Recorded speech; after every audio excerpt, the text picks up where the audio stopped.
So if you follow the music industry and you've been following especially rap music over the past year or so, you would know that we are really in the deluxe album epidemic right now. Like it's bad. Deluxe albums have actually been around for a while, not just in rap music. Rappers did not invent the deluxe album as a sales strategy. They've actually been around in country music for a long time. If you go back to the early to mid 2010s, there have actually been tons of country artists, from Luke Bryan to Toby Keith to Brantley Gilbert, that would release deluxe editions of albums a few months after the originals came out, and they would have bonus tracks on them, or whatever, just bonus songs, and it was the deluxe version of the album. I guess if you didn't buy it when it first came out, now you could get the same album but with bonus tracks or whatever. But it was a sales strategy to boost sales for fans who are hardcore fans, to say, oh, I'll just buy the deluxe version too. So basically they buy the album twice. And yeah, so it's a sales strategy to boost sales of an album and send it back up the charts, because sales of a deluxe album are not separate from the original, because it is technically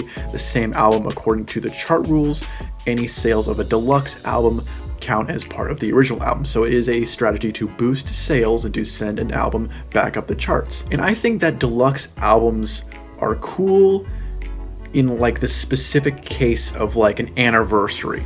Like if an old school artist is like doing a 25th or 30th anniversary of an album, and so they're saying, hey, since this is a big anniversary for the album, here are some songs that are outtakes from that era, songs that were outtakes that were cut for the album but we didn't really like them, so here they are now. Or like maybe they have instrumentals or demo versions of songs. I think that that's pretty cool. I think it's cool when an artist does like an anniversary reissue of an album. Maybe they remaster the audio, or they have like those bonus tracks, maybe live songs too. I think those are all cool. And a good recent example of this was Bryson Tiller, who recently, this past October, not only released a new album titled Anniversary, but he also released, I believe the week prior, the 5th anniversary deluxe version of Trap Soul, his iconic 2015 album, which is already considered one of the best R&B albums of like the past 15-20 years. It's an amazing album. And so what he did was, to celebrate the 5th anniversary, he re-released the album with a few bonus tracks on the end, which were just outtakes from that era, songs that were recorded back then and didn't make the original track list. And I think that's cool. I think that releasing bonus tracks for a special anniversary is cool, because it's a beloved album. The fans love the album. It's been out for a few years, or 5, 10, 15, 20, 25, 30 years, and it's iconic, and people are gonna flock to that. And I think that's a cool like little bit of fan service. It's not as much a sales strategy to boost sales of an album and send a faltering album back up the charts. It's more of just a fun thing for the fans and collectors to have. But that is not what most deluxe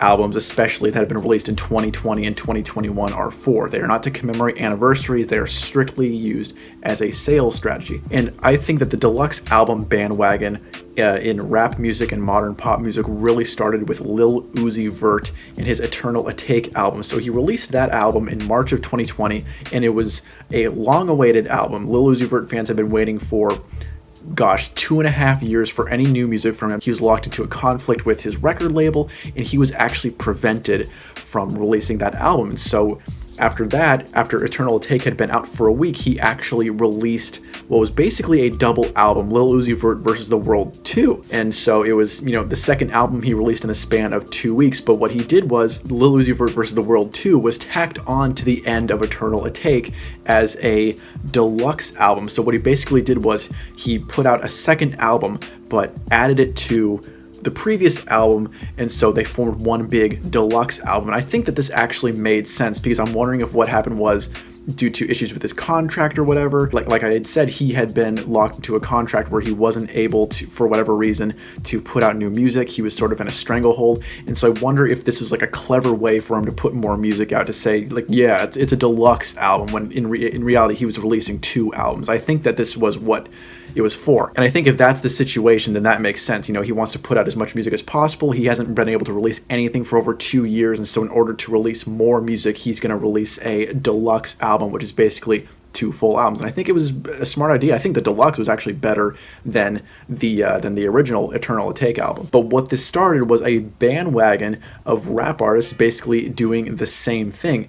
The best example of this was Canadian rapper Nav, or maybe it's Nav, I don't know. I don't know if it's an acronym, NAV or Nav, I don't know. But what he did was, I think in May of 2020, he released his album Good Intentions. 3 days later, he releases Brown Boy 2, which is basically a second album, 14 tracks, basically a full album, and he just adds that to the track list of Good Intentions as the deluxe album. And it was seen by many people as, okay, this is blatant chart manipulation, this is sales manipulation, he's just doing this to boost his sales, but it paid off because he got the #1 album, I think in both Canada and the United States, which was his most successful album to date. So he did basically the exact same thing. He released what was a second album, a full album, but he added that full album, basically doubled the track list length of the original album and released it as a deluxe album. DaBaby also did this later. Of course, South Carolina rapper, super poppin' right now. DaBaby, I love his work, he's great. But for his album, Blame It On Baby, which came out in April 2020,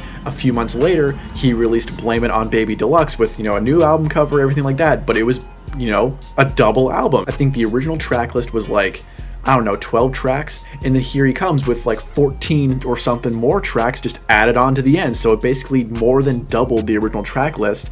So he basically released 2 albums, but he's calling it a deluxe album, and it is a blatant strategy to boost sales. Other artists have done the deluxe album in a smarter way, in my opinion. You have Lil Baby, who for his blockbuster album My Turn, which is one of the best-selling albums of all of 2020, he released a deluxe version a few months later, just with some 5 or 6 bonus tracks onto the end of the track list. Again, this is a strategy to boost sales, but this just makes more sense, and it's more of a deluxe album. He just adds bonus tracks rather than releasing an entirely new album and calling it the deluxe version. But what is most infuriating is when artists release a deluxe album and for some inexplicable reason they will restructure the entire track list. And Gunna did this for his Wanna album, an album which I love it so much that I got the original version on cassette, and all the songs on the deluxe version are really, really good too. But for some ridiculous reason, he just reshuffled the entire track list. Like, he didn't add the new songs onto the beginning, he didn't add the new songs onto the end, he just threw them in the track list randomly and then shuffled the entire thing. Like, it just, like, why would you do that? Moneybagg Yo did this also for his Time Served deluxe edition. Like, why would you do that? That's just, it's just annoying. It makes no sense. Do deluxe albums work as a sales strategy? Absolutely. It gets people talking about the album again. People will often be duped into buying the album again. So commercially, yes, it absolutely works, and especially if you've got like an album that is falling off the charts. It was popular for the first week it came out, but it quickly fell down a couple spots, and you're like, oh man, this album was only hot for a couple weeks. What am I gonna do? It's only a month later, no one's talking about my album anymore. Coming out with a deluxe version is a way to send the album back up the charts, artificially boost the numbers, and there you go, people are talking about it again. But is it cheap? Yes, it's a very, very cheap technique, and I think people are beginning to catch on to the fact that it's really, really dumb and stupid and a cheap way to get more streams and a way to get more sales. Luke Combs is one of the few new country artists that employs this deluxe albums technique, and he's a beloved artist. He's definitely the most popular new male artist in country music right now. I would suppose you would say that Morgan Wallen is more popular than Luke Combs, but Morgan Wallen is way more controversial right now. So Luke Combs is pretty much universally beloved in the country music scene. But look at these reviews for the deluxe edition of his What You See Is What You Get album, which came out in 2019. So these reviews are from iTunes. When you go to ratings and reviews for this deluxe album, you will see these among the first reviews. I've always hated this deluxe edition months later because iTunes doesn't recognize the songs you already bought and will not take that price off this new one. You have to buy them all individually, meaning you spend more.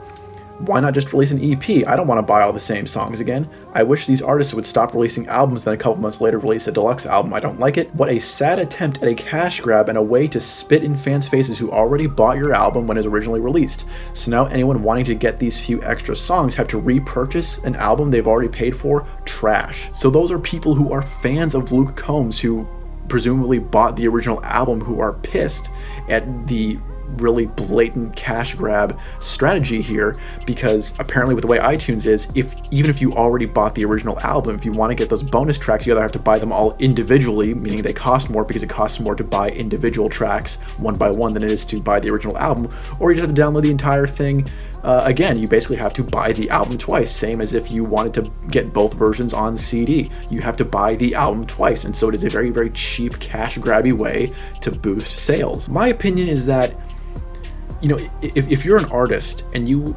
are working in the studio all the time and you have all of these songs ready to go, and you have more songs than just the ones you put on the album, like you have all these songs in the vault and you want to add them as a, bonus tracks to your album, just release a massive 40-song album like Chris Brown has been doing for the past few years, because you have the songs ready. Why not just release them all at the same time? Or do what Future does and release like 3 or 4 mixtapes per year. Future dropped back-to-back albums 2 separate weeks in 2017. It wasn't like he released one album then there was like the deluxe edition. No, they were 2 separate standalone albums that he released in 2017, and they both went to #1. He was the first artist maybe ever to have #1 albums in back-to-back weeks, so it worked out for him. He didn't do any deluxe cash grab stuff. He just released 2 albums back-to-back. So yeah, I don't really know. I just wanted to make this rant video because I think deluxe albums are getting very ridiculous, and pretty much every artist is putting them out, and they're just, blatant attempts at cash grabbing.